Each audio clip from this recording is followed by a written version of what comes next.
நடிகை வரலட்சுமி சரத்குமார். இவங்களோட அப்பா நடிகர் சரத்குமார். அதனாலவே தமிழ் சினிமாக்குள்ள ஈஸியாகவே இவங்க நுழைச்சிட்டாங்க அப்படின்னு தான் சொல்லி ஆகணும். அது மட்டும் இல்லாமல் 2012 நம்ம சிம்புலோட போடா போடி இந்த படத்து மூலியமா தமிழ் சினிமாக்குள்ள ஹீரோயினா என்ட்ரு ஆகிறாங்க.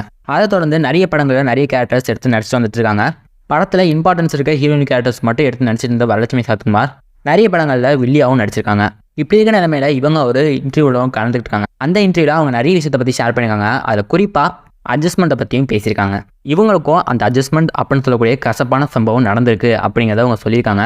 என்னோட சினிமா கரியர் ஸ்டார்டிங் ஸ்டேஜில் இருக்கும்போது ஒரு ஃபேமஸான டிவி சேனலில் சார்ந்த ஒருத்தர் நாங்கள் புதுசாக ஒரு டிவி ஷோ ஸ்டார்ட் பண்ணோம், அதை பற்றி உங்கள்கிட்ட பேசணும் அப்படின்னு சொல்லி எங்களோட வீட்டுக்கு வந்திருந்தாரு.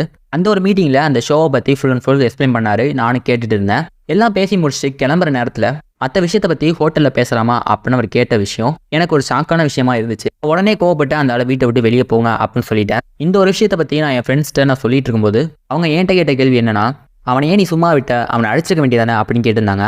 ஆனால் அந்த நேரத்தில் எனக்கு தோணுன விஷயம் என்ன அப்படின்னு கேட்டிங்கன்னா, எங்கள் அப்பா ஒரு ஆக்டர், எங்கள் அம்மா ஒரு ஆக்ட்ரஸ். ஒரு சினிமா பேக்ரவுண்ட்லேருந்து வந்த என்னைட்டே அந்த ஆள் இப்படி ஒரு விஷயத்தை கேட்டிருக்கானா, எந்த ஒரு சினிமா பேக்ரவுண்டுமே இல்லாமல் டான்ஸ் தெரிய அலையிற நிறைய பெண்கள்கிட்ட அவன் இந்த மாதிரி எப்படிலாம் பேசியிருப்பான் அப்படின்னு யோசிச்சு பார்க்கும்போது எனக்கே ஒரு செகண்ட் பிளாங்க் ஆயிடுச்சு. அந்த சமயத்தில் நான் என்ன பண்ணுறது அப்படின்னு எனக்கே தெரியாமல் தான் அந்த வீட்டை விட்டு வெளியே போங்க அப்படின்னு சொல்லி கோவத்தோட சொன்னேன் அப்படிங்கிறத அவங்க சொல்லியிருக்காங்க. இந்த ஒரு வீடியோ பற்றி நீங்கள் என்ன நினைக்கிறீங்க அப்படிங்கிறத மறக்காம கீழே கமெண்ட் பாக்ஸில் போட்டு விட்டுருங்க. இது மாதிரி நிறைய வீடியோஸ் பார்க்க நம்ம சேனலை சப்ஸ்கிரைப் பண்ணிக்கோங்க.